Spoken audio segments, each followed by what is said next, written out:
se o nosso objetivo principal fosse ganhar dinheiro e ter as métricas baseadas na quantidade de dinheiro e de estabilidade financeira que você tem, a gente estaria fazendo outra coisa que não teatro. 60 gringos desembarcando no Brasil para fazer o que é considerado até hoje um dos maiores espetáculos da Broadway. O Brasil nunca tinha recebido um espetáculo desse tamanho. E passei 1 mês e meio sofrendo, achando que a minha vida tinha acabado, que a minha carreira já tinha começado e terminado aos 18 anos de idade. Mas funciona mesmo essa questão de lei de incentivo? É horrível, mas as pessoas precisam ser punidas por isso, mas tem gente que faz mau uso da Lei Rouanet, como se descobriu há alguns anos atrás. Uma das produções que eu participei como assistente de produção, a gente tinha protesto na porta do teatro todo dia, a gente tinha que tirar o crachá, porque as pessoas estavam com bastões na frente do teatro proibindo as pessoas de entrarem. Eu sou um forte adepto da cultura e da educação juntas. A soma das duas coisas eu acho que tem o poder de fato de transformar uma nação, assim.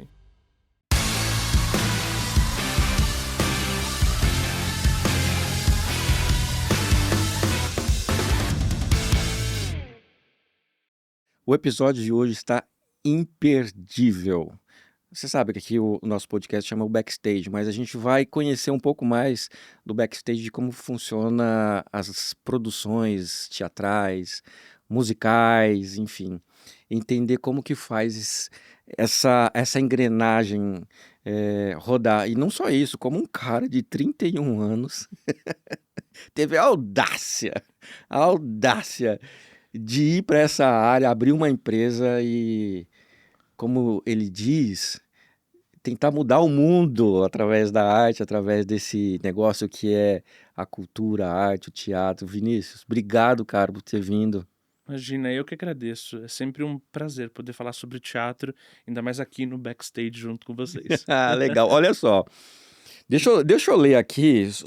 O cara tem 31 anos, Vinícius Munhoz, 31 anos, ou seja, ó, o cabelo ainda tá todo pretinho ainda, não passou muito estresse, não é igual o meu, não. O outro tá aqui ainda, já começou a aparecer.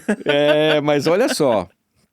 Ele fundou e é CEO da VME Entretenimento, que a gente vai falar um pouquinho sobre o que é. E que mais que hoje já tem uma participação muito relevante, né, nas produções teatrais no Brasil hoje. Beleza. Olha só para vocês entenderem um pouquinho de bagagem que o cara traz, tá? Ele já teve à frente de algumas grandes produções. Vamos lá. Wicked, Evita Open Air, Charlie, A Fantástica Fábrica de Chocolate, Matilda, School of Rock, Billy Elliot, A Noviça Rebelde. Eu acho que a última grande produção que a gente viu rodando por aí é o Henry e Klaus 2025 Tour. Não é isso? É isso. Caramba, meu, quanta coisa envolvida já assim, com 31 anos, velho. Eu costumo dizer que eu tenho problemas mentais em empreender em cultura no Brasil. Para você fazer isso da forma e do tamanho que a gente vem fazendo, só dá para fazer tendo problema mental. É uma brincadeira, mas é um fundinho de verdade, porque é muito difícil. Não é começar se lamentando, Sim. mas assim, fazer cultura em qualquer lugar. É muito intangível. Quando uma pessoa assiste um espetáculo, ninguém imagina toda a engenhoca que está por trás e quantos anos, literalmente anos, levou para que aquela apresentação acontecesse. Mas é muito gostoso. É muito gostoso. Eu sou, vamos dizer assim, né? A minha área é essa área, vamos dizer, de arte também, porque a gente trabalha com produção audiovisual e a gente tem que botar muito a criatividade e essa estrutura de preparação atrás para que o negócio fique bonito na frente. Então, assim, eu entendo que quando você fala que é um desafio muito grande. Mas para a gente entender como que surgiu esse universo. Você, desde pequeno, por exemplo, você tinha essa, vamos dizer, esse tino para a arte, ou quando você era adolescente, você não, era futebol ou não, era corrida, nem sei o que eu vou fazer no futuro. Eu sempre odiei futebol, tá? Isso. E algo me dizia que a minha profissão não seria tão usual como meus pais queriam. Meu pai era administrador de empresa, minha mãe bibliotecária. Então eu não vim de uma família de artistas, eu não vim de uma família que tem esse histórico. E aí eu tava no ensino médio e aí apareceu um cartaz na escola dizendo: nosso Romeu ficou doente e precisamos de um novo Romeu, venha audicionar pra gente. E aí eu fui nesse grupo de teatro, o grupo de teatro do Colégio Rio Branco. Eu audicionei, eu não passei, eu fui a árvore na peça, mas tá tudo bem. Entendi. Foi de Romeu pra árvore. Eu juro! Entendi que meu lugar não era nos palcos, na frente dos palcos, sendo ator, mas aquilo me colocou e me projetou para um universo que eu nem sabia que existia. De tudo aquilo que acontece por trás das cortinas, nos bastidores dos espetáculos. E desde os meus 15 anos, eu me considero produtor de teatro, desde a escola. Eu sempre tive ali, né, de forma muito amadora no começo, fazendo ações independentes dentro do colégio, causando no colégio. As pessoas às vezes fugiam de mim, assim, da direção, porque eu queria usar o teatro para fazer e fizemos, enfim. O primeiro musical que eu fiz eu tinha 15 para 16 anos de idade, que foi um projeto para angariar fundos para a campanha do Rotary contra a poliomielite. Tá. E a gente causou, foi o que me propulsionou, na verdade, quando eu pude ir pro mercado profissional. Pô. É legal, assim, quando a gente, desde pequeno, a gente já descobre aquilo que a gente quer, né? Assim, eu, por exemplo, foi totalmente ao contrário. Eu resolvi assumir mesmo, assim, não é isso que me deixa muito feliz, foi aí depois dos 35.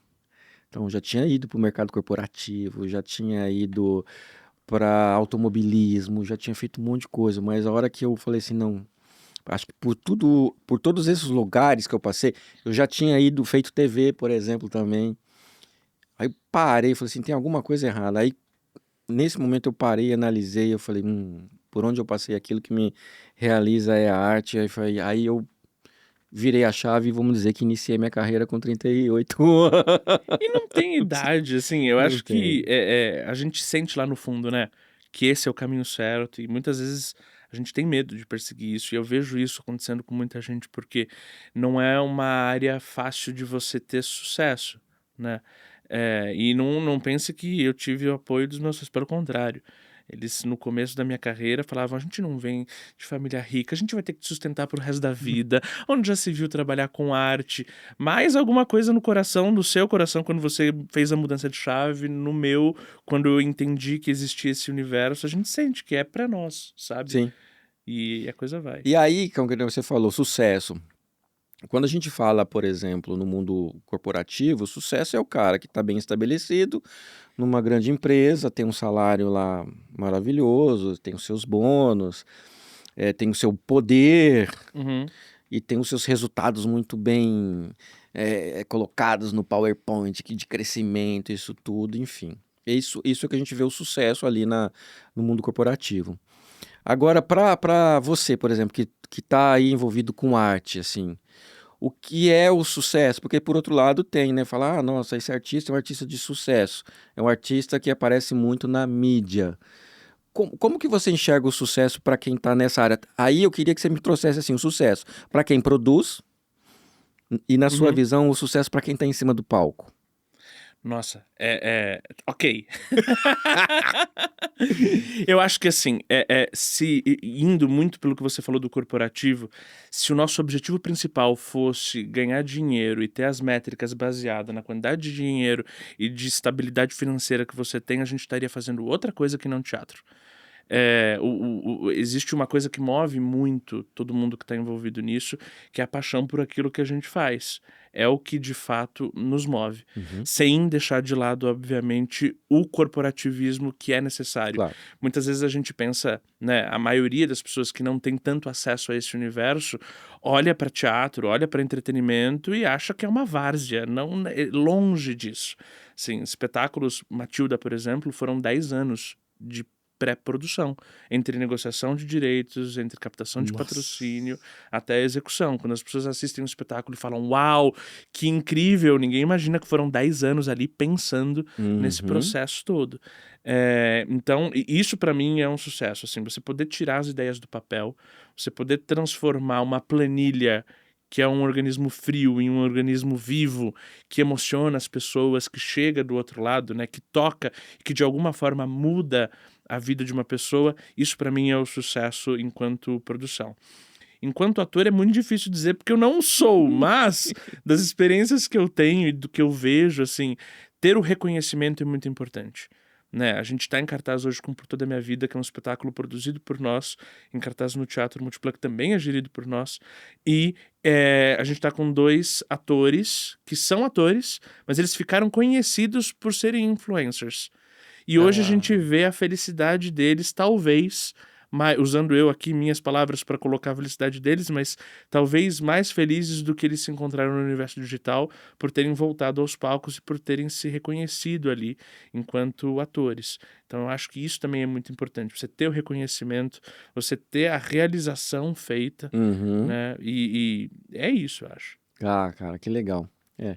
Aí a gente começa a entender que sucesso não é uma palavra travada, né? Não é uma Não, sim. palavra que tem uma interpretação só. Tem várias, Várias. várias. Várias interpretações. Isso que Depende é muito legal. de quem, De- quem é a pessoa que tá tendo sucesso ali. Cara, e me diz uma coisa, a gente tava falando e eu vi aqui também que você começou assim, profissionalmente, porque estava lá no colégio e tudo mais, mas profissionalmente assim, você começou com quantos anos? Eu comecei com 17 anos. 17 anos sem cara, falando, agora eu vou pro mercado e eu vou mostrar pra quem vim. Na verdade, eu fui inconsequente. Assim, eu recebi, por conta dessa peça na escola, eu recebi uma ligação de uma das maiores produtoras do Brasil, falando: Olha, a gente queria te oferecer a possibilidade de ser assistente do assistente do assistente de produção na produção de O Rei Leão, que tá vindo pro Brasil pela primeira vez. Você tem um PJ, porque o mercado é assim hoje, né? Uhum. Você tem uma empresa, você dá a nota, tá tudo bem. Eu falei, tenho, claro.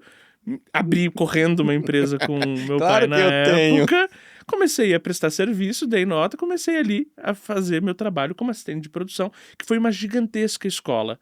Você vê 60 gringos desembarcando no Brasil para fazer o que é considerado até hoje um dos maiores espetáculos da Broadway. O Brasil nunca tinha recebido um espetáculo desse tamanho. Foi realmente uma virada de chave para o nosso setor enquanto Uhum. entretenimento, ter recebido o Rei Leão lá atrás, em 2012, 2013. E eu tava lá no meio, enfim, servindo café, entendendo como é que funcionavam as planilhas, fazendo as compras de rua. E quando eu completei 18 anos, eu convidei todo mundo para minha festa de aniversário. E aí todo mundo descobriu que eu tinha 18 anos. E foi um desespero completo de todo A mundo. gente tava empregando um menor durante um ano. Exato. Um ano depois, né, desse processo todo, eu acabei sendo demitido da empresa. Pô, mas agora já tinha 18. Mas, enfim, pelo processo todo que tinha se passado ali, eu acho que eles tomaram essa decisão. E passei 1 mês e meio sofrendo, achando que a minha vida tinha acabado, que a minha carreira já tinha começado e terminado aos 18 anos de idade. E foi quando eu comecei a, de fato, empreender na cultura com Uhum. os musicais, enfim, com O Homem da La Mancha, com Annie, com Escola do Rock e a lista toda de musicais que você comentou aí. É. E aí uma coisa que eu acho muito interessante, principalmente para a molecada hoje que está procurando o seu caminho profissional e às vezes ela não entende que essas oportunidades acontecem às vezes lá no comecinho, lá no colégio, né? Depois você conseguiu descobrir como que ele tinha alguém da produtora que assistiu a peça, que perguntou, você descobriu? Alguém da produtora estava na plateia e assistiu e se perguntou, porque depois ela me contou, Ah, se perguntou quem foi a pessoa que fez isso dentro de um colégio.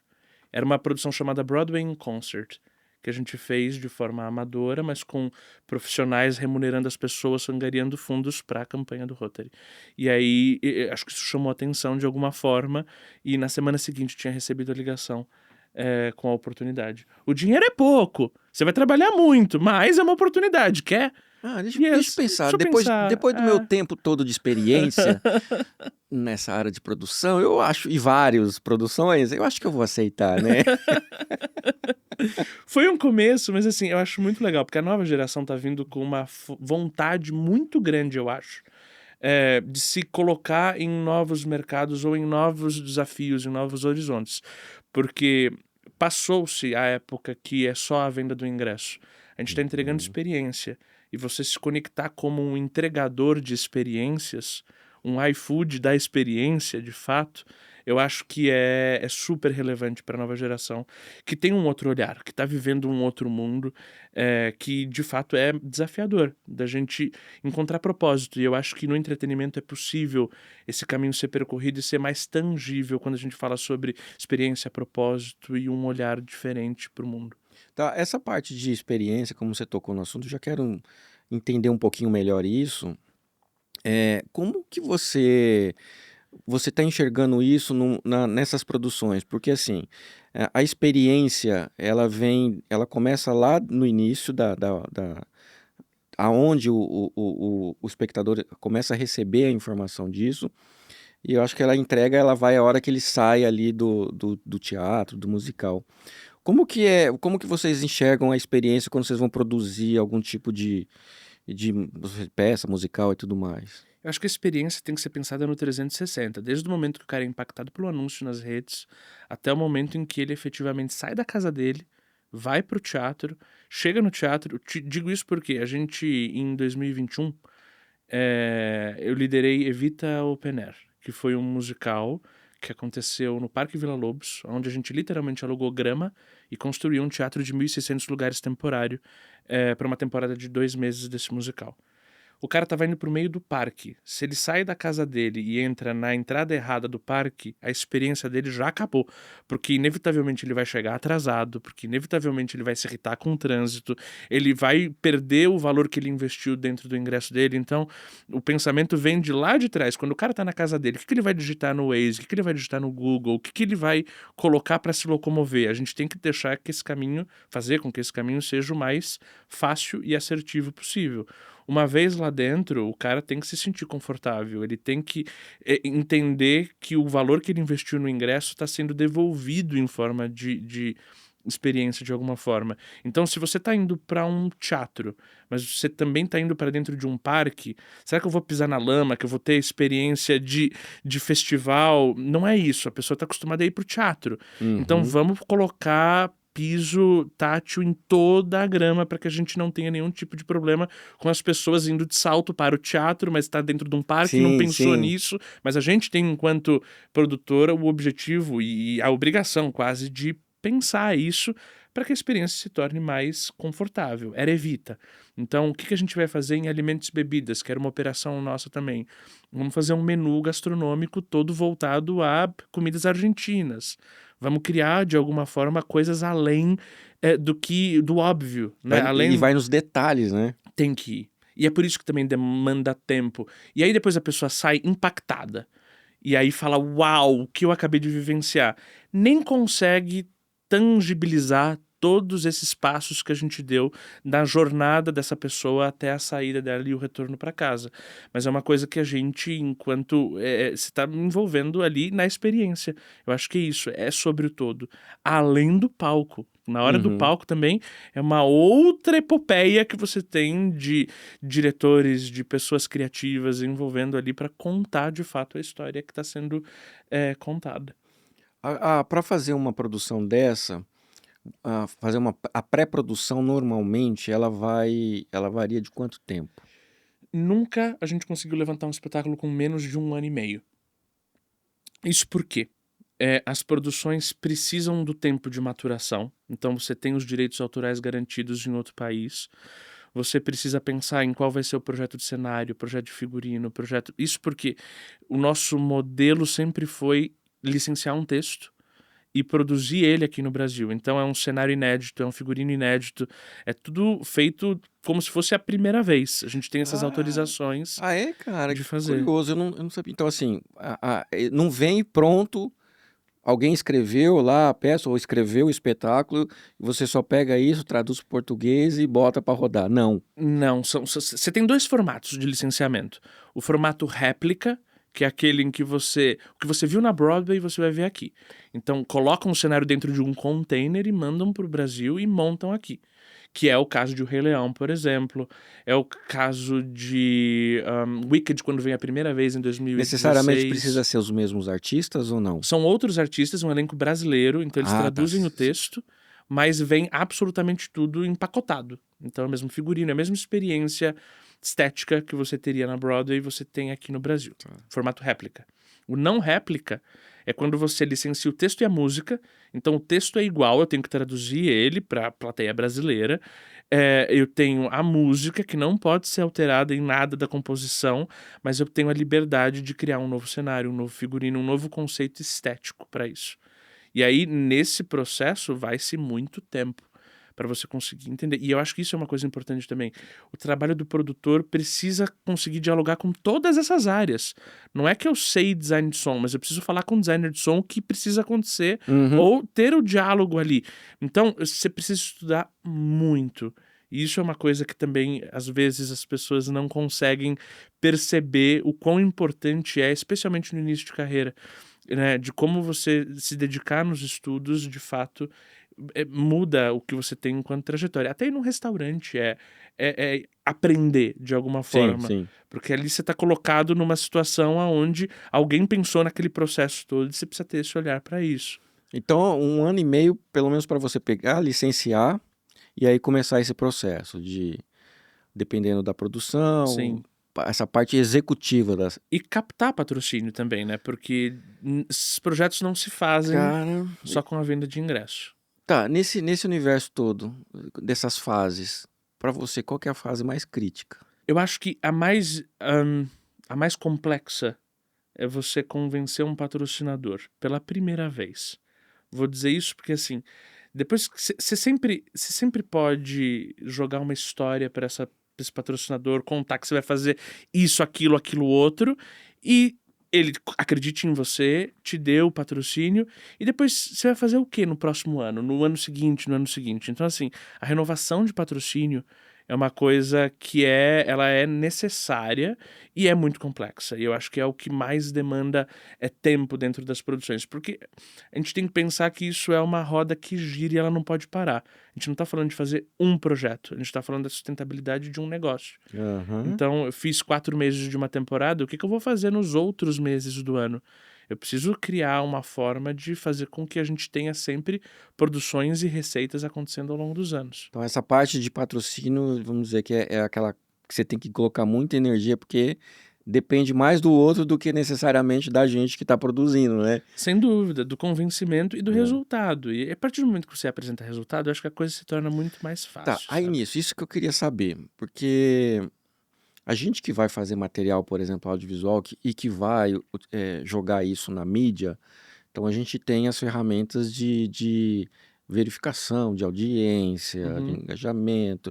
O cara traqueia lá se isso é num site para saber se é aquele, qual é QR Code, que ele sabe que, olha, eu anunciei lá nesse negócio, me trouxe tanto de volta, o dinheiro que eu investi está voltando. Existe uma forma de medir isso nessas produções que a gente fala ao vivo, né? Uhum. E quais são? Ou você realmente tem que convencer o cara de que aquilo vai impactar a pessoa no sentido muito mais de experiência? Não, pelo contrário, assim, a gente é muito direcionado e focado em dados. E hoje o mundo vive por isso, né? Então, desde a campanha de marketing, você tem como ter todas as métricas ali atribuídas para saber do seu sucesso de venda. A partir do momento que você tem o projeto e um clipping com valoração, você consegue mensurar exatamente quanto o teu projeto impactou de fato em retorno de investimento de mídia. A gente faz pesquisas de mercado com os espectadores, uma vez que eles estão lá com a gente, para tentar pegar o que é não tão tangível assim, então quanto a experiência, no share of mind, qual é a primeira marca que vem à cabeça, tudo isso vai se construindo num case para você ter material para justificar. Olha, eu vou impactar 150 mil pessoas, só que isso são as pessoas diretamente impactadas. Seu projeto vai ser falado para mais de 2 milhões, 3 milhões de pessoas. Aí é um impacto mais de lembrança de marca, mais de brand, né? Sim. Ou tem coisas que você tem que falar assim, por conta desse projeto, o seu retorno em vendas, o seu retorno em acesso, teve Eu um impacto. eu acho que não é tão direto Uhum, o retorno quando um cara investe em patrocínio. Eu acho que ele tem muito o retorno de marca, uhum. ele tá vinculado à cultura, ele ter a possibilidade de ter ingressos para relacionamento com clientes. Eu acho E que o aí vem também a parte pensamento interna dele de explorar isso, né? total. Aí sim ele vai conseguir mensurar bem dentro de casa. E existem departamentos inteiros dentro do marketing de empresas exclusivamente voltados a patrocínios. Então, se existe esse investimento do lado de lá, não é à toa que esse investimento é feito. Você tem um retorno, mas não é com um investimento pontual que esse retorno existe. Ele tem que ter uma constância. E aí, se você vê hoje, as marcas que patrocinam teatro são as mesmas em todas as produções de E, alguma forma. Você tem uma recorrência, porque eles entendem isso como estratégia para o público deles, de fato, sabe? Pelo menos é a minha percepção com relação a isso. tá, e para o pessoal que está assistindo a gente, que é desse mercado corporativo, que é do departamento de marketing, que de repente tem lá do seu departamento destinado a patrocínio, ou empresas que têm. Qual, vamos dizer assim, seria aquela uma dica, mas não só uma dica, mas aquele seu aporte de falar assim, cara, é importante e muda. Eu vou dizer para você, um patrocinador específico, ele tinha 4 ingressos por sessão. E aí ele criou uma política interna dentro da empresa para fazer endomarketing desses ingressos. Então, o diretor da empresa não recebia ingresso de graça. Ele tinha com a gente um desconto onde ele podia comprar o ingresso. Tá. A faxineira da empresa, que dificilmente conseguiria levar os seus 2, 3 filhos para assistir, recebia esses 4 ingressos. Isso mudava a vida daquela pessoa, a percepção que ela tinha sobre o cuidado que a empresa tem com relação a ela, a experiência que ela deu para os filhos e para a família. Então, assim, a gente está falando de mudar vidas por meio da cultura, sabe? Isso é uma coisa Fantástico. que dinheiro não compra. Que, de fato, né, você tem ali um investimento, você tem, mas é muito mais sobre o relacionamento que você cria dentro do seu público interno, com o seu público externo. O vínculo emocional que essa pessoa vai Total, criar com a empresa. sem dúvida.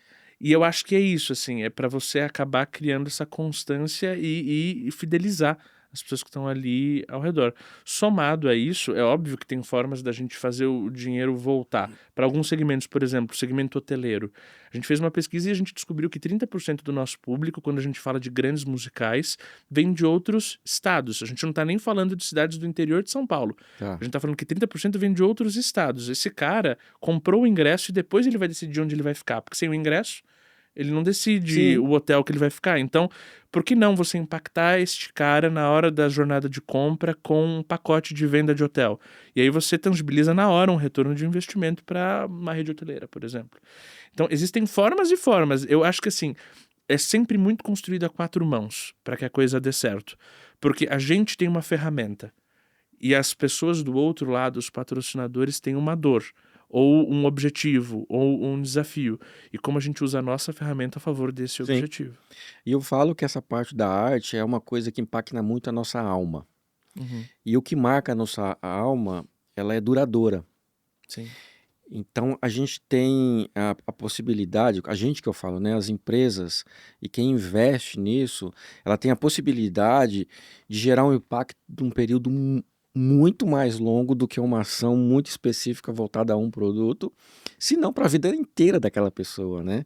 Então, uma pessoa que participa de uma experiência dessa, que foi proporcionada por aquela marca, ela leva isso pro resto da vida lembrando aquilo e fala, putz, aconteceu graças a isso, graças a isso, graças a isso. Então, assim, para mim, essas experiências geradas, esse investimento gerado em arte, e aí seja teatro, musical, uma produção de um bom filme, ou seja, esse olhar gera um impacto muito mais duradouro e que traz um retorno a curto, médio e longo prazo, assim.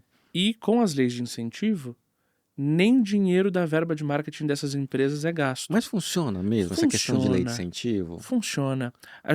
Tudo isso que eu falei, que eu fiz ao longo da minha carreira, sem exceção, usou leis de incentivo. Usou recurso federal, a Lei Rouanet. Né? Isso porque 4% do recurso de imposto dessas empresas é diretamente dedicado a um projeto. Tá, vamos lá.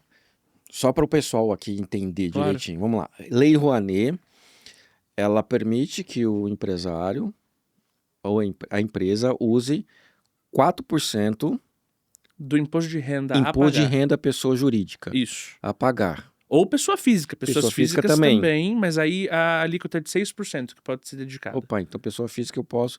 E se eu vou pagar meu imposto de renda, eu posso pegar lá 6% e falar, não, eu quero contribuir. Vou mandar lá pro Quando Vinícius. você faz um TED no banco e você tem que declarar a finalidade, rola até o final. Vai estar lá, Lei Rouanet. Até tu tá. Existe, é possível, Aí, pessoal, olha aí. é super factível e existe um retorno direto sobre esse investimento. Na geração de emprego e tudo isso que a gente falou agora Claro. também da colocação da marca e de que você pode fazer para fidelizar. Agora, isso é um dinheiro que está sendo pago ao governo. As empresas, além da verba de marketing que está alocada lá, pegam esse 4% e podem dedicar a uma ação de marketing. Agora, o que eu, enquanto produtor, faço em contrapartida a isso? Eu recebo R$ 1 ou R$ 1 milhão, eu abro mão de 50% da minha bilheteria. Então, se o teatro tem 1.000 lugares, eu só posso comercializar aos preços que estão lá na bilheteria 500 lugares. Ah, Os outros 50% são medidas de democratização de acesso colocadas pelo Ministério da Cultura. Então, 10% eu obrigatoriamente vou distribuir para ONGs e instituições para promover acesso. certo. 20% eu vou comercializar o preço do Vale Cultura, ou a R$ 50, o máximo a inteira, 25 a meia. Outros 10% vão para patrocinador e são distribuídos de forma gratuita, e outros 10% são usados para divulgação, então para assessoria de imprensa, para veículos, para relacionamento. Então, e eu não posso dar outro fim senão esses que eu citei Certo. para esses 50%.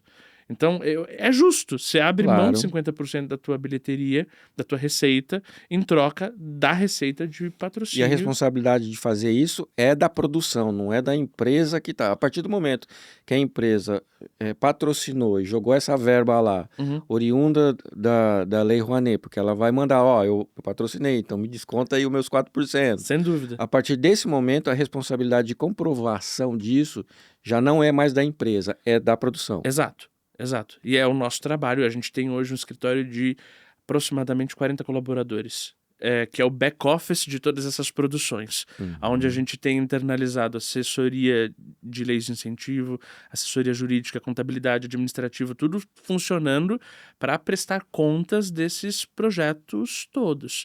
E é um trabalho muito, muito certinho, assim, tem que ser. Né? Você está Tem que usando dinheiro ser, público dinheiro público. e existem casos, as pessoas tentam polemizar e polemizam sobre a Lei Rouanet, mas existem tantas coisas positivas e é um trabalho tão sério. Uhum. Assim, eu até costumo dizer, é horrível, mas a gente sabe que tem pessoas que sonegam imposto no mundo todo. Porque as pessoas sonegam imposto vão deixar de cobrar imposto? Não vão deixar de cobrar imposto. É horrível, mas as pessoas precisam ser punidas por isso, mas tem gente que faz mau uso da Lei Rouanet, como se descobriu há alguns anos atrás. Porque um ou outro fazem isso, vão acabar com o mercado e com o setor todo. Não acho que teria que ser assim. Eu acho que Claro. existem formas da gente organizar e fazer com que as pessoas usem da forma correta o investimento ali de incentivo fiscal. Agora, eu como empresário também, eu consigo, eu encontro lá com vocês essa assessoria de como me ajudar a ter esse benefício, porque você precisa ter uma autorização do governo, você precisa fazer um processo burocrático, a empresa em si, ela precisa fazer um processo burocrático para ter autorização da Lei Rouanet. Não precisa. Não precisa. Não precisa? Na Lei Rouanet, basta você querer e escolher o teu projeto. E você, obviamente, ser um pagador de imposto e uma empresa de lucro real. Então, Tá.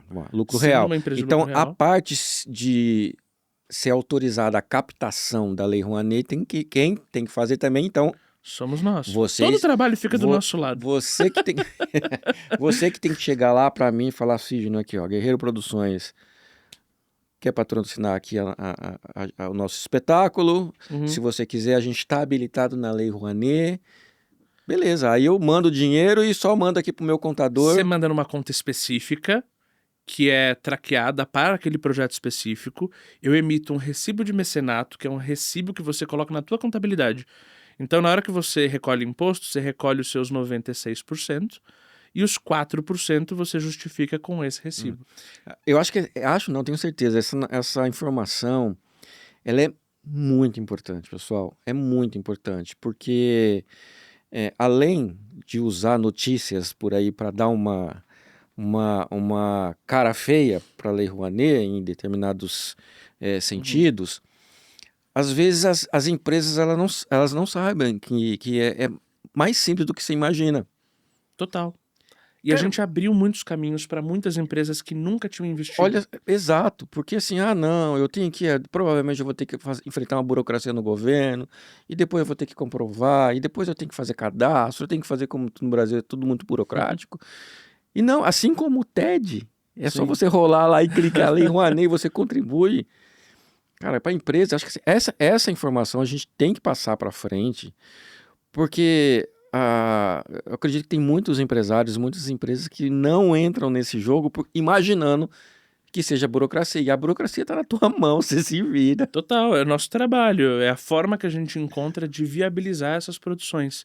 Sem patrocínio, produções desse tamanho, nesse nível que a gente vem comentando e fazendo e realizando, não existem. Eu posso mesclar o patrocínio Rouanet com o privado? Super, Então, super. numa produção eu posso ter os dois. Você pode ter as E duas eu, como coisas. privado, eu sei que 50% da bilheteria ali, eu sei que vai ser destinado a Rouanet. Então, assim, tem que estar claro isso, né? Sem dúvida, você tem que fazer os economics da forma correta para você startar o projeto sabendo qual é o risco que você corre, porque assim também não é só receber o patrocínio e achar que 100% dos custos estão cobertos pelo patrocínio.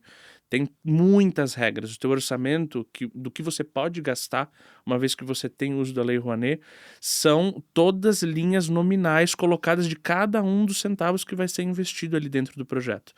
Então, nem tudo a lei permite você pagar. Por exemplo, direitos autorais, você pode pagar até um determinado teto. Passou disso, não é que eu sou proibido de gastar. Eu posso gastar com investimento próprio, com patrocínio privado, com outras fontes de receita que a gente precisa encontrar. É uma conta bem complexa, assim, de fechar para o nosso lado, né? Eu acho que os riscos são mínimos para as empresas que se interessam em fazer esse tipo de patrocínio. E é por isso que todas as grandes multinacionais hoje, sejam elas brasileiras ou internacionais, acabam usando. É uma forma, inclusive, de ajudar no orçamento do marketing das empresas, que cada vez está mais enxuto e cada vez tem mais entregas para serem feitas ali dentro. Aí, levando, só para a gente arrematar essa parte assim, dessa burocrática, receita, lei e tudo mais. Agora, lá, por exemplo, como que chega às produções? Você, nas suas Uhum. viagens internacionais, assiste um espetáculo e fala: putz, esse espetáculo no Brasil ia dar bom. Vou levar para lá. Ou como que funciona isso? Ou alguém lá de fora fala assim: nossa, deixa eu ligar lá pro Vinícius. Vinícius, eu quero levar um espetáculo pro Brasil. Como que chega isso em vocês? Tem o feeling que a gente vai adquirindo ao longo dos anos de fato. Então tem algum, por exemplo, The Book of Mormon é um musical que eu adoro. Eu não correria o risco de tentar produzir ele aqui no Brasil. Conhecendo o Brasil, sabendo sobre o que trata o musical, eu não sei que empresas teriam interesse em patrocinar. É divertidíssimo, é um espetáculo maravilhoso, mas a gente tem que entender se ele vende ingresso, Culturalmente, no se a Brasil, cultura aceita, se eu fiz Jesus Cristo Superstar, uma das produções que eu participei como assistente de produção. A gente tinha protesto na porta do teatro todo dia, a gente tinha que tirar o crachá porque as pessoas estavam com bastões na frente do teatro proibindo as pessoas de entrarem.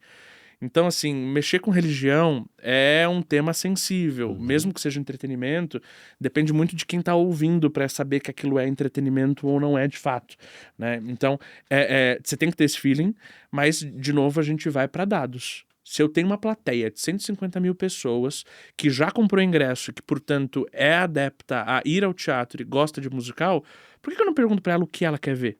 Então a gente fez recentemente uma pesquisa legal. e aí a gente entendeu alguns números de o que mais influencia a pessoa a ir ao teatro, a ter feito aquela compra, a ter de fato tomado a decisão de sair de casa, de desligar o seu streaming, de desligar, sabe, a televisão, de sair do seu lugar de conforto ali para ir para a rua para ter uma experiência no teatro. Tá, então é mais o seu feeling mesmo, o que você vai buscando. Vocês buscam quais são as melhores produções, ou eu, como um artista, também posso buscar uma produção sua. Sem dúvida. sem dúvida. A gente recentemente está fazendo produtos originais. A gente criou um selo chamado VME Originals, Tá. onde a gente está criando textos dentro de casa, textos nacionais, para novos conteúdos.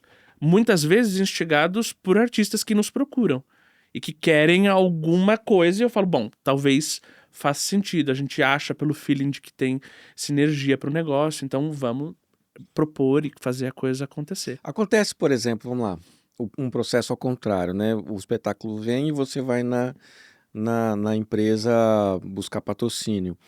Já aconteceu de, por exemplo, a empresa, vamos lá, a empresa X fala assim, nossa, esse espetáculo sobre cultura grega. Uhum. Esse espetáculo, eu queria trazer esse espetáculo para o Brasil e eu vou investir nisso. Aí fazer o processo ao contrário. Acontece. Ela chega assim e fala, eu quero isso, eu quero isso. Vinícius, quanto que você precisa para eu trazer isso aqui para falar que eu que estou trazendo? Um presidente de uma empresa pegou na minha mão um dia e falou assim, traz Matilda para o Brasil, se você trouxer eu coloco dinheiro no projeto. E a gente fez o projeto e o projeto aconteceu e essa determinada empresa colocou dinheiro no projeto. Acontece. Mas para É isso raro, mas acontecer, foram 15 anos de track record para a pessoa ter a tranquilidade de poder propor uma coisa dessa. É raro, de fato. Né? Muitas vezes nós somos os propositores de ideia. Sim. Só que quando você começa a ter esses relacionamentos e começa a entender um pouco o que eles estão buscando também, acho que você vai com muito mais assertividade dentro do negócio. Agora, uma coisa para quem não é da área, porque eu tô falando porque a gente já tem esse histórico, né? E acaba... Quer começar? A Lei Rouanet é pública, então todos esses projetos que eu falei, você consegue acessar com um clique num sistema chamado Versalic, cada centavo que cada empresa colocou, como a gente gastou, como a gente propôs os projetos, e aí, de forma muito mais assertiva, e era o que eu fazia quando eu tinha 18 anos de idade, eu futricava esse sistema de ponta cabeça para entender como funcionava o sistema, para como funcionava a captação de patrocínio, por que as empresas se interessavam. Então, usar essa ferramenta a nosso favor, ao favor do mercado, né? E de fato tornar, e que isso já é público, tornar isso ainda mais conhecido. Ah, legal. Bom, vamos agora às curiosidades, aos babados, às produções que você participou. A gente tem uma curiosidade muito grande, eu pelo menos tenho, e eu sei que muita coisa divertida acontece ali antes, e muito perrengue. Sim. E muito perrengue. Eu queria ouvir algumas histórias suas de algumas produções dessas que, assim, a gente não imagina o que pode ter acontecido, que nem, por exemplo, nessa produção era para vir atores, não veio, eu tive que ir lá fazer o papel de árvore mesmo. Graças a Deus eu nunca mais precisei subir no palco pra E isso. conta pra gente, dessas produções assim, conta pra gente um perrengue que você viu Olha, que você, cara, a gente não imagina que aconteceu. a Noviça... Na verdade, assim, muitos desses projetos tinham criança em cena. Então, é um desafio. Começa aí a coisa. Em Noviça Rebelde, que a gente fez em 2018, a gente tinha 21 crianças.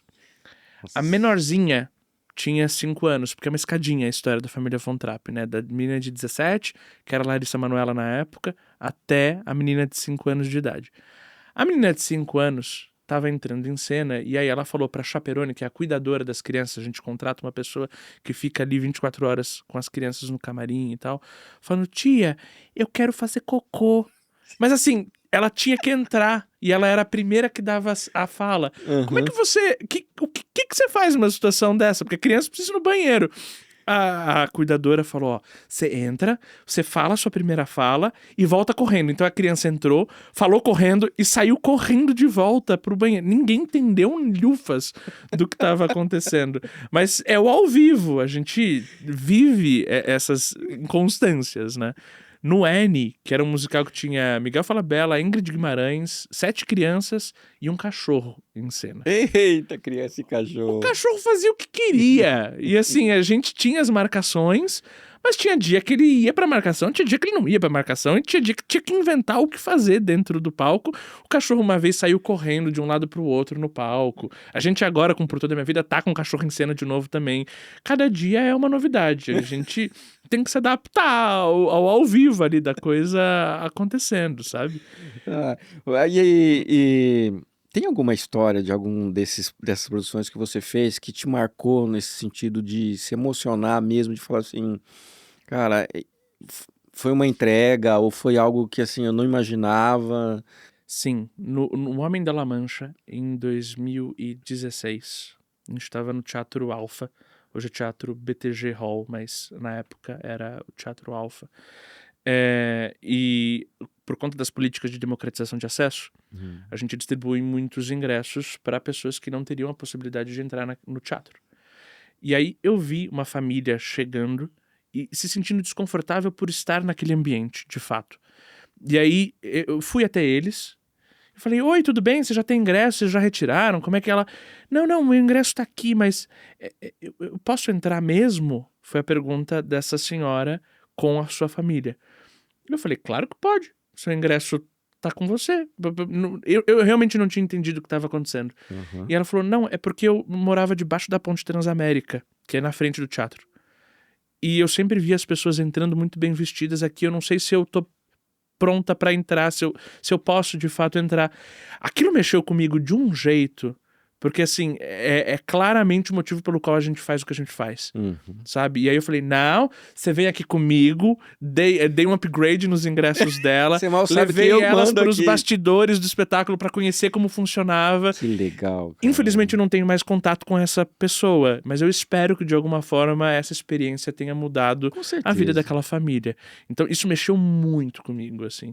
E é o poder do que a gente tem na mão, de como a gente tem o poder da transformação. Sim, e muitas vezes a gente não acredita que aquilo que a gente faz tem um poder de atingir, impactar essas pessoas, que a gente precisa pensar realmente o valor daquilo que a gente faz. E muitas vezes é engraçado, porque em alguns mercados você tem clientes, mas você não consegue saber quem eles são. No teatro, se você tá lá, você vê quem são, sabe? E ter esse poder da conexão também é uma coisa que eu acho que é muito importante, assim, e é um diferencial. Eu enquanto posso, aos meus 31 anos, sou meio workaholic e tô muito constantemente no teatro para tentar ter esse acesso. Quando a Sim. gente abriu o Teatro Multiplan pela primeira vez, eu pedi para a equipe fazer 2 crachás. Um crachá produção, CEO, o que quer que seja, E um pipoqueiro. e o pipoqueiro. Eu vi. Exato. E fui pra pipoqueira, porque eu queria entender quem era esse público, meu Deus do céu. Eu tô assumindo um teatro, eu preciso saber quem é, quem é esse cliente, por que ele tá aqui, como eu posso melhorar o que a gente criou enquanto negócio, sabe? Então, me diverti horrores servindo pipoca, conversando com todo mundo, ouvindo as maluquices que as pessoas falam ali, mas é gostoso, sabe? Pra você conseguir entender e ter acesso às pessoas que você tem enquanto cliente. Você me falando isso, teve uma época da minha vida que eu fiz Uber. Uhum. Olha só. Não fiz engenharia, não. O pessoal fala que todo mundo faz engenharia, depois vai fazer. Mas um período eu fiz Uber. E aí, e nesse período, assim, foi curto, bem curtinho. Um dos meus objetivos nesse período também era poder entender o ser humano. Uhum.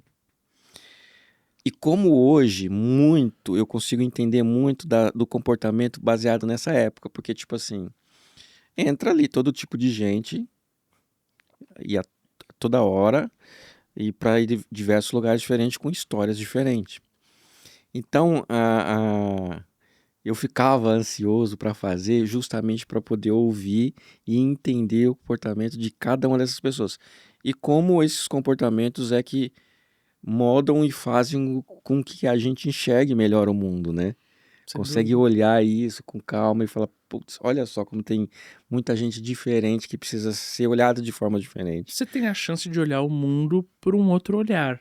Que é um pouco do que a gente tá fazendo É. aqui também. Conversando e trocando experiências, também é sobre isso. E você ter essas conexões, eu acho fantástico. Porque a gente tá na comunicação, né? Querendo ou não, Sim. é isso. E aí, e essa sua entrada para gerir um teatro, por exemplo? Porque até então, o seu é de teatro em teatro, de local em local, fazendo essa produção. O que te chamou a atenção disso para ir para administrar um local desse? É uma vida quase de nômade mesmo. De você sair de teatro para teatro, monta o espetáculo, desmonta, monta, desmonta.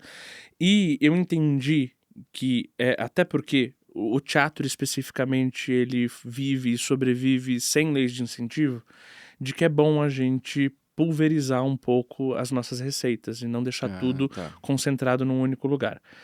mas não ir para outros mercados completamente diferentes. Então, vamos ver o que dentro do setor de entretenimento e dentro de teatro a gente teria como outras oportunidades. A avenida de gestão de espaços, que é o que a gente vem trilhando agora, e o Teatro Múltiplo é o primeiro, não é o único do que a gente tem no nosso pipeline de teatros, é uma forma clara da gente também aprimorar o que a gente entende enquanto experiência. Porque agora eu tenho 360 na minha mão. Eu tenho, como eu tive no Vila Lobos, mas lá porque a gente inventou construir em 2 meses uma estrutura temporária. Agora eu tenho da entrada da pessoa do valet até a saída da pessoa, todas as equipes coordenadas por um único cérebro. Então, Sim. isso é bem importante para criar essa jornada dentro do teatro, além de você ter novas fontes de receita, além de propriamente a produção. Você está falando da venda de alimentos e bebidas, está falando da locação de espaço para eventos corporativos, da taxa de conveniência, das tiqueteiras, está falando de um monte de receitas que você, enquanto produtor e dono do negócio do palco para dentro, nunca tem acesso. Sim. Então são formas da gente também viabilizar outras iniciativas. E quando você entrou assim, qual foi o seu maior desafio ali para quebrar? Eu nunca tinha gerido um teatro. A verdade é essa, assim. Então, foi aprendendo. A gente, nesses primeiros meses de operação, o Você teatro... tá há quanto tempo operando? A gente completa 10 meses esse ano agora. É muito A gente tá recente. entrando Em agora em novembro. novembro, a gente tá gravando aqui, entrando em novembro, 10 meses. Então, esse ano praticamente. Mas é uma vontade que eu percorro há muitos anos. Porque também, assim, não é que nem... De alguma forma, as produções, você tem uma prateleira de conteúdos que você pode escolher. Você não tem um teatro a cada esquina onde você pode operar. Então, Uhum. foi um trabalho de muitos anos de negociação, de falando, olha, eu existo, olha, me dá uma chance, olha, eu quero fazer a gestão do seu teatro, eu quero... E até que a Multiplan nos deu esse voto de confiança e que, diga-se de passagem, a gente está cumprindo acima das expectativas todas as métricas que a gente prometeu para Olha eles. só, que demais, cara. Vinícius, vamos lá. A gente tá indo aqui já pros nossos. Infelizmente, porque tem. Nossa, rapaz, se depender de mim, eu tinha muita coisa para lhe perguntar. Mas é uma coisa que eu sempre gosto de trazer para cá é algumas lições e algumas inspirações, né? É, apesar da pouca idade como você tem, você começou muito cedo. E vamos dizer assim, como você disse, você não veio de uma família de artista que estava ambientada, ou seja, foi na raça, na unha, vasculhando e buscando e tomando tombo, aprendendo. E o que que você, hoje, olhando lá para trás, você consegue tirar de pontos positivos e negativos que você faria ou não faria nesse processo todo de aprendizagem para chegar onde você chegou hoje? Eu acho que, assim, a gente aprende muito com os erros que a gente vai percorrendo ao longo do caminho. Isso Na é um verdade, a gente fato. aprende mais com os Sem erros. dúvida, sem dúvida. E assim, erros às vezes gigantescos, tá? Assim, eu tive uma execução de um musical em que uma fórmula estava errada de uma planilha, ela passou desapercebido, a gente deu start na execução do projeto e foi perceber durante a execução que ela estava 3 milhões acima do orçamento. Para teatro, isto é uma epopeia de número, assim, é um número considerável. A gente conseguiu remanejar a situação no meio do caminho, mas nunca mais escapou uma fórmula da minha vida pelo erro cometido. Então, assim, e hoje eu dou aula de produção para teatro musical, de forma gratuita, eu abro uma turma por ano Que legal. e eu faço 60 alunos, 30 alunos presenciais em São Paulo e 30 alunos online para quem não é do estado de São Paulo. Tá. E o meu objetivo é fazer com que as pessoas errem menos e percorram esse caminho de forma mais rápida, porque a cada erro que você faz, você também vai consumindo um tempo de aprendizado, né? E se eu tivesse tido a oportunidade lá atrás de ter alguém Dando que essa aula. pegasse na minha mão e falasse, ó, é assim, funciona assim, pode ser assado, acho que teria sido muito mais fácil, Uhum. né, o processo. E eu sou um forte adepto da cultura e da educação juntas. A soma das duas coisas eu acho que tem o poder de fato de transformar uma nação, assim. E o nosso feeling, né? Você tem o feeling de ter mudado de carreira, eu tive o feeling de sempre perseguir esse universo. Acho que se lá no fundo, quem tá ouvindo a gente sente de alguma forma que nasceu pra isso, vai fundo, sabe? O mundo é nosso, e é nós que fazemos o mundo. Em termos de estrutura empresarial hoje, por exemplo, vocês estão bem, vocês estão atingindo aquilo que vocês se propuseram a fazer hoje. Sem dúvida, A ainda tem produtora, muitos tá? objetivos a serem conquistados, mas a gente tá trilhando o Tá caminho trilhando. da forma como a gente imaginou. E você, durante essa sua carreira, sempre foi um linear para cima? Ou teve algum momento que você falou assim, não, cara, não aguento mais, vou parar? Não, tiveram alguns momentos em que assim, Fora a planilha aí, a fórmula errada, mas algum momento que você falou assim, cara, eu tô dando um murro, mas... Teve aquele momento que você falou assim, cara, não, sem dúvida, assim, chega. inclusive a minha mudança eu estive numa sociedade e parti para o meu voo solo. Essa mudança, sem dúvida, foi porque eu entendi que era um novo momento, né? Há 2 anos a VME existe, mas a minha história são de 15 anos dentro do universo do entretenimento. Essa mudança veio porque eu já não aguentava mais dar murro em ponto de faca e falar, gente, dá pra ser diferente, dá pra fazer de forma mais leve, de forma mais tranquila, de forma mais saudável.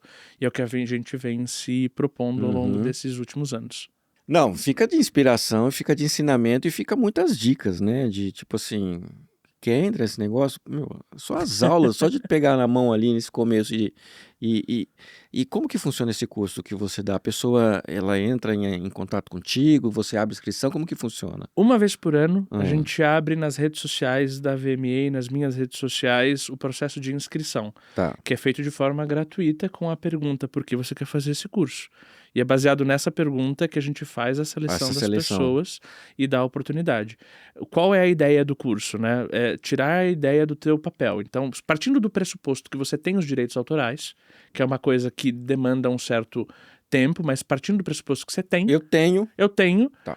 do 0 ao 100, até chegar na apresentação de patrocinadores. Então, como você inscreve o projeto na Lei Rouanet, como você faz um pitch, como você... Tudo, e a gente coloca uma banca com 8 patrocinadores de verdade na frente dessas Que pessoas, legal. e aí velho. um grupo é escolhido. E aí esse grupo tem uma vivência dentro das nossas produções. E aí pode trilhar o caminho que quiser, seja figurino, luz, som, produção, o que quer que seja, porque não necessariamente a pessoa quer seguir a carreira de produção, quer ter Claro. um pouco mais de acesso ali ao universo. Porque a gente junta o teórico com o literalmente prático. A gente Uhum. usa as nossas produções de alguma forma para promover acesso. E o investimento que essa pessoa tem? 0. Depois dessa, mas se você não compartilhar esse episódio, não compartilhar para o máximo de pessoas, sensacional, cara. Demais isso. Ano que vem a gente abre uma nova turma. Esse ano a gente não Já- teve, já- mas ano o que ano que vem, vem você volta a abrir. 2026, a gente abre. Que legal, cara, que legal. Meu irmão, me fala uma última coisa, porque a gente precisa ter essas informações, como que o pessoal chega até você, quais são suas redes sociais, quais são os projetos, os sites. Então, assim, fala pra gente, porque a gente precisa fazer que esse pessoal chegue até você. Bom, as minhas redes são mais ativas em LinkedIn e Instagram. Vini Munhoz são Tá. as redes em todos os lugares. A gente tem o Teatro Multiplan também, que é uma casa que está aberta a todos os produtores que queiram promover Legal. conteúdos. Não é só a gente que coloca coisa lá, outros produtores também podem usar o teatro como espaço para promover conteúdos. A gente hoje está com Por Toda a Minha Vida em cartaz. A gente está em turnê nacional com Henry Claus, que são os maiores ilusionistas da América Latina. A gente está Rapaz, fazendo 8 capitais. então, diz que foi um sucesso. Está sendo, graças a Deus. Ainda acontece, agora Sim. a gente está no final de outubro, início de novembro, ainda acontece. Outubro, novembro e dezembro tá sendo os meses, né, de Gramado. Tem uma residência acontecendo no Palácio em Gramado. É o único evento fora dos eventos organizados pelo governo da cidade que está recebendo ali visibilidade e tendo as sessões. É um volume considerável de sessões, porque Gramado vira uma cidade Sim. maluca, né, no final do ano. Aí, ano que vem, Henrique Claus vai para Portugal, tem Lisboa e Porto. Depois a gente volta para São Paulo, Rio de Janeiro e Brasília, num show inédito, considerado o maior show da carreira deles, que está sendo produzido por nós. E você acompanha tudo isso? Não. A gente Você dá o start inicial. A gente tenta. Tem as equipes. E aí você tá mandando as Tem equipes. as unidades que...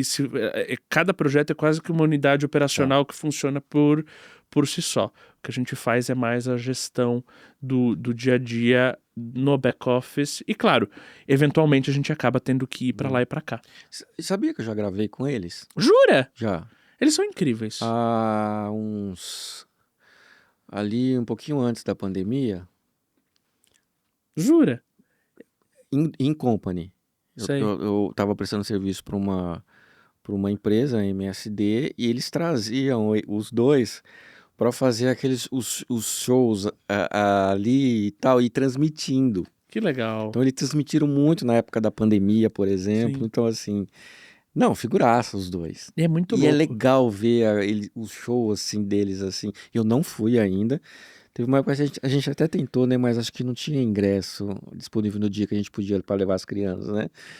Mas é legal ver que a gente tava ali, eles fazendo os espetáculos deles ali para pequenos, e depois ver um show do tamanho... Não, o primeiro número é um helicóptero aparecendo em cena. Então, assim, como você faz um helicóptero aparecer em cena? Se vira, menino. Tem, Eu quero helicóptero. são loucuras de Henry Claus. E é muito louco, porque assim, era... Na virada de chave para a fundação da VME, eu anunciei isso no mercado. Não deu 24 horas, tocou meu telefone, 031. Oi, meu nome é Henry, eu sou um mágico e eu queria que você produzisse a gente. De duas, uma. Eu juro por Deus que foi isso que eu pensei, tá? Ou era alguém me passando um trote, porque sabia que eu tinha saído da minha antiga sociedade, ou era a maior furada da minha vida. Eu não sabia o gigantismo que era Henry Claus, e sou apaixonado por eles. Eles são pessoas, assim, adoráveis. São muito legais. E bate muito com o que eu falo de propósito pra gente trabalhar com cultura. Se a gente trabalha com cultura, é pra ser feliz, é pra fazer de forma leve, agradável, saudável, e eles são um exemplo claro de como isso é possível. Que legal. Tá vendo como se deixar a gente não acaba? A gente tava nas redes sociais se despedindo. A gente falou do LinkedIn, do seu LinkedIn, do seu Instagram. Vamos lá, tem mais da produtora. E é isso, e a VM Entretenimento. São os 3 canais, eu acho, de maior acesso para chegar na gente. E eu sou bem ativo e eu respondo absolutamente todo mundo. Seja sim, seja não, seja o que a pessoa estiver acessando ali, eu sempre vou estar disponível nesse Legal. objetivo de criar pontes e facilitar os acessos para quem quer entrar nesse universo. Tá, e depois disso tudo, tu tem vida pessoal ou não? Eu O que você tenho. faz? Vai no teatro? Pior é que é isso, assim, quando eu vou no teatro e eu tento relaxar, eu acabo não relaxando. Porque a gente começa a olhar pra luz, pra som, pra isso, pra aquilo, a cabeça pipoca, assim. Então, esse é um problema, velho. Mas eu tenho 2 cachorros, eu gosto muito de ficar em casa, eu gosto de ler, gosto de um dry martini quando dá, então são as coisas que eu acabo levando. Tem que ter vida, né? Tem, a gente não pode só viver pra trabalhar, a gente tem que trabalhar pra viver. Nossa, demais. E pra gente fechar aqui, como é o backstage, a gente sempre tem aqui o nosso pessoal técnico aqui, ajudando a gente, o Rafael, a Jéssica, a produtora. A gente sempre abre agora um espaço para eles também. Não sei se eles têm alguma pergunta para te fazer, porque eles vão escutando aqui a gente. E eu sou muito disso. Eu escutava nas gravações e eu ficava, eu queria perguntar. Falei, já que aqui a gente tá no backstage, pode perguntar, meu povo. 2? Não é lá? Ai, que medo. A minha formação também é produção, mas é produção de visual. Eu amo fazer o que eu faço. Essa bagunça toda que todo mundo não gosta, eu adoro. A minha pergunta, assim, de todas as produções que você já fez, qual foi a que teve maior número de gente trabalhando nelas? Tipo assim, putz, essa teve X pessoas e foi a maior de todas. Escola do Rock foram 214 pessoas. Na Folha, todo santo mês, porque tinha 42 crianças que revezavam em sessão. Era surreal. E aí, imagina, 42 crianças significa 84 pais. Então Ainda mais trabalho que as crianças. É bizarro, era uma gestão assim insana de Escola do Rock. Isso enquanto elenco. Agora, no Evita Open Air, pra gente em um mês construir um teatro de 1.600 lugares, tinha dia que a gente tinha 400 pessoas no parque. trabalhando ao mesmo tempo para a coisa Tá acontecer.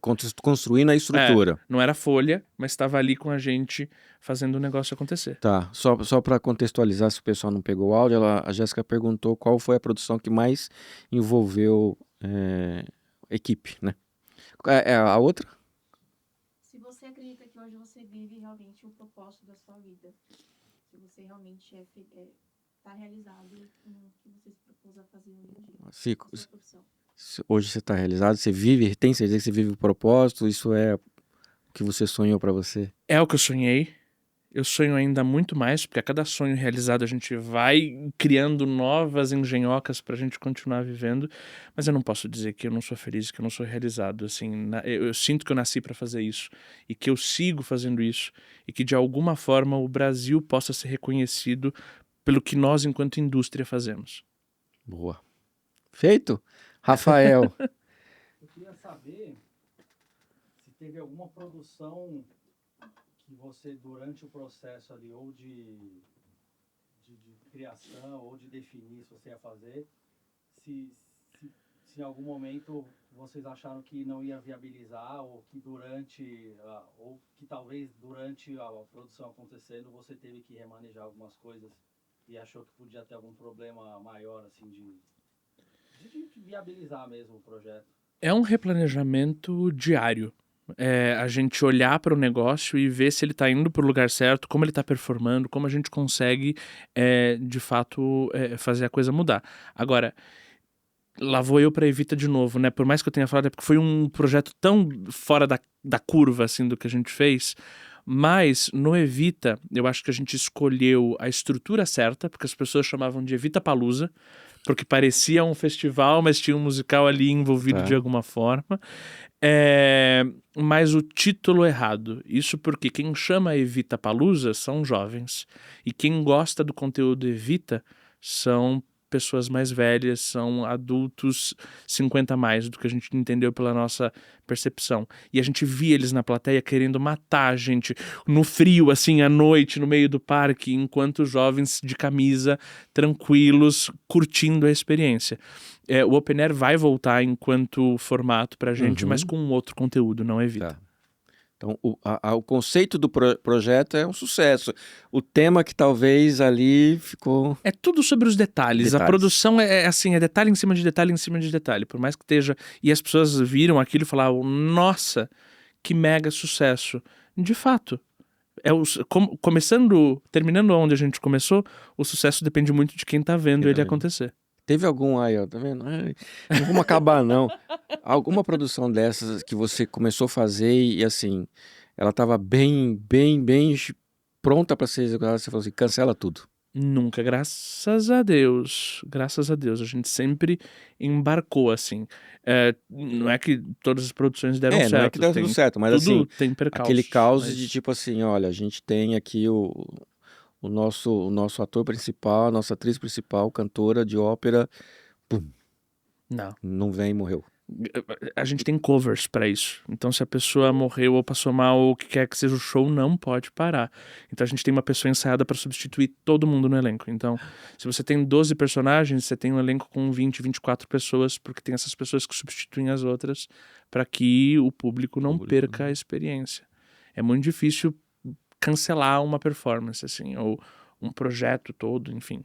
Cara, eu espero que a gente consiga marcar depois mais um episódio pra gente ir entrando mais a fundo, porque tem muita coisa interessante. Quando vocês quiserem. Eu sou uma metralhadora falando, eu não paro de falar, então só me chamar que eu venho.